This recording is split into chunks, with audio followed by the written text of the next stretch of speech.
meron pa palang dagdag itong pinahinging gumamela. Ayan. Nag-bloom na itong itong aking Christmas cactus na ito, guys.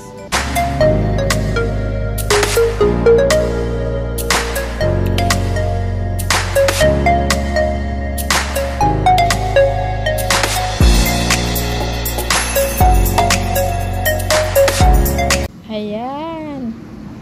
Nag-bloom na itong itong aking Christmas cactus na ito, guys. Ayan o. So, nung na-flex ko sa inyo last time, isa lang yung bulaklak niya noon. So, ngayon naman, ayan. Yung mga maliliit noon, ito na sila o. Ito lang yung mas naunang bumuka. Dalawa. Ang ganda ng kulay niya. Gusto ko yung kulay niya o. Ito naman yung susunod.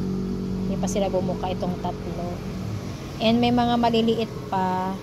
Sana ba yung mga maliliit? Ayan o, maliit pa ito o. Ayan. So, kailangan ko na siyang diligan. Masyado nang dry yung kanyang lupa. Ang ganda. Ang ganda niya. Sayang yung isa kong ganito, namatay naman. Ito ay pinahingi rin ng ninang ko to. Ayan. Ang ganda. I-flex ko na rin itong mga pinamigay na mga gumamela sa akin, guys, ng aking ninang. And so kung makikita nyo, matataas na sila. Tatlo ito tatlong pot yan.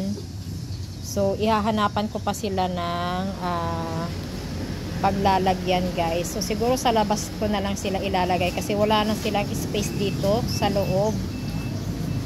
Ayan, sa aking munting hardin na ang gulo-gulo ng aking munting hardin. So ito ay double na gumamela. Kulay pink ang bulaklak niya. So ito yung isa o. Itong pabuka pa lang na bulaklak niya. And then ito daw ay orange ang bulaklak nito. So ito yung mas sensitive daw to na klase ng gumamela. And then itong isa naman ay single lang to. Ayan. And ayan, binigyan pa niya ako ng wave of love. So binigyan ko siya nito noon. So ito na yung anak no, binigay ko sa kanya. Oh. Buti pa sa kanya, napaanak niya itong binigay kong wave of love. Sa akin wala, dahil nga napabayaan ko yung ganito ko. So ayan, buti naman binigyan niya ako ng isa. Ito pa, guys, ayan, hindi ko alam kung family ba siya ng cactus, guys. Ayan, pero ang sabi ni Ninang, cactus siya. Family siya ng cactus. Ayan o. Parang yung din to yung anong tawag doon? Si zebra. Di ba may zebra na ganito ang parang texture ng kanyang itong kanyang dahon. Makapal siya na matigas. At meron pa palang dagdag itong pinahinging gumamela ng ninang ko sa akin, guys. So ito dalawang adenium. So mga rare daw to, guys, na variety ng adenium. So ito ay galing sa buto na tinanim niya. And ayan, medyo mataas na rin sila So ililipat ko sila sa mas malaking pot soon. Yan. So kasi gusto ko ring magkaroon din ng ganito mga double, yung rare na klase ng adenium. Pero sabi nila yung iba ay mas sensitive ata itong ganitong klase ng adenium. So sana naman ay mabuhay sila sa akin. Kasi yung nandito na collection ko ay single lang. Pink ang bulaklak, and yung isa ay wala pa, hindi ko pa nakitaan ng bulaklak. Yan. And ito naman, isang maliit din, cute na cute pa lang, ay ano daw, variety siya ng Anthurium. Pero kapag mag-matured na ito, ay mahaba ang kanyang ang kanyang dahon. So hindi ganyan, hindi heart shape. So mag-insert na lang ako guys ng matured form niya na talagang nakakalaki itong Anthurium na to. Ayan. So galing din sa buto yan guys, na tinanim ng ninang ko, and ayan, tumubo na. And ayan, binigay niya sa akin. Kasi lilipat na sila guys ng tirahan. Hindi niya madadala lahat yung mga halaman niya. Kaya namili siya ng pinahingi sa akin. So ito, 3. And then ito pa yung iba. Ayan. So ito, isang begonia na ito, orange ang kanyang bulaklak, na talagang kailangan na niya ng ayos dahil nga natumba na siya. Ayan. So hindi ko alam kung ito rin yung binigay niya sa akin. Ganito rin yung binigay niya sa akin, na si Angel Wings. So saglit lang, kunin ko yung andito sa akin na na-vlog ko recently. Ito yung nandito sa akin na kareripat ko lang. Ayan. Ito naman, yung kanyang mga dahon ay faded na, yung mga niya, mga dots niya. Sa bagay, mga old naman na siguro ito. And yan yung mga iba. Ayan.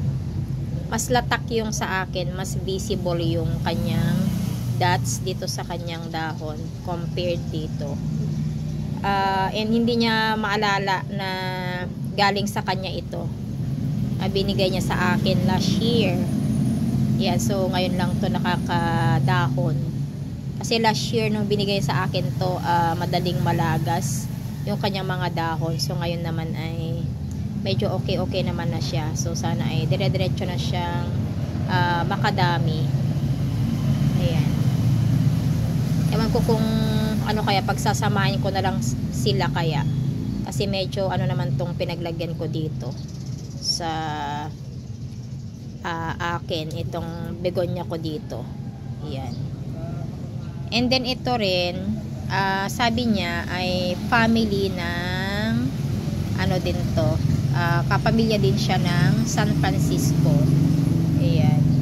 Na mataas na rin.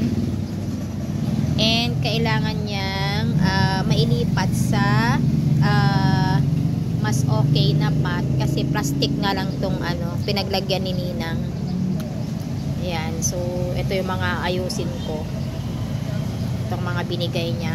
And then ito rin buti na lang binigyan niya ako ng ganito, kasi gusto ko rin ito na San Francisco, pero sabi niya parang mas sensitive daw, kaya pero kailangan siyang mairepat, kasi nakalagay lang siya nakatanim lang siya sa plastic bottle. Pero kasi nahirapan daw siyang magpabuhay ng ganito. So siguro guntingin ko na lang itong plastic bottle na yan, para hindi ko na magalaw yung kanyang roots. Isama ko na rin yung kanyang lupa pag i-transfer ko sa ibang pot. Ayan. So sana ay mapalaki ko siya. And meron pa yung isang variety na ganito, parang ganito rin yung niya, yung dahon niya, pero ang kulay ng dahon niya ay parang reddish yung kanyang dahon. And then may ganyan din siya, oh. May ispat-ispat din sa dahon niya. Gusto ko rin yun.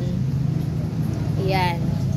And ito yung susunod, si Alocasia negra. So meron na akong ganito noon, kaya lang nalusaw. So ayan, meron ako ulit ngayon. At binigyan naman niya ako. And may kasama pa siyang isang napasama na tumubo na isang aglaw yata to, baby pa siya. And ito rin kailangan na ring mapalitan itong kanyang pot, kasi nga ayan, talagang sira na yung kanyang paso. Ayan, so marami akong aayusin sa linggo. Ayan, kasi nga Sunday lang naman ako may time na mag-ayos ng mga halaman. Ayan. And then eto, rose din to na mataas na siya, nakalimutan ko na kung anong kulay nito, yung sinabi ni Ninang sa akin. Ayan, mataas na siya. And then ito yung isa, mas mataas pa, ayan, yan, mas mataas. And ito ang kanyang bulaklak. So siguro ito ay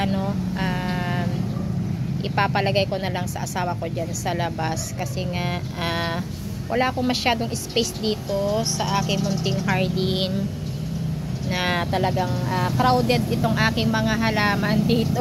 Yung mga iba nga andyan lang sa baba, kasi talagang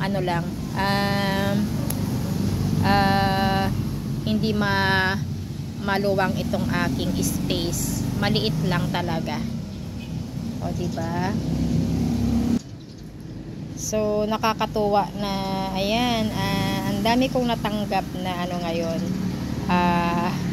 halaman, libreng halaman. Ayan, na lalong lalo ito, itong dalawang adenium na to, sana ay mabuhay ko sila. Ayan. May ba yung combination ng flower nito, pink and white yata yung sinabi ng ninang ko. Ewan ko kung same lang sila. Ayan. So ayan guys, yung aking na-i-share na naman sa inyo ngayong araw. And kung ngayon ka lang nakapag-tune in dito sa aking munting channel, please like and subscribe, at pakiclick na rin ang notification bell para lagi kang updated every time na may bago akong upload. Thank you for watching. Always stay safe at God bless sa ating lahat. See you next time guys. Bye!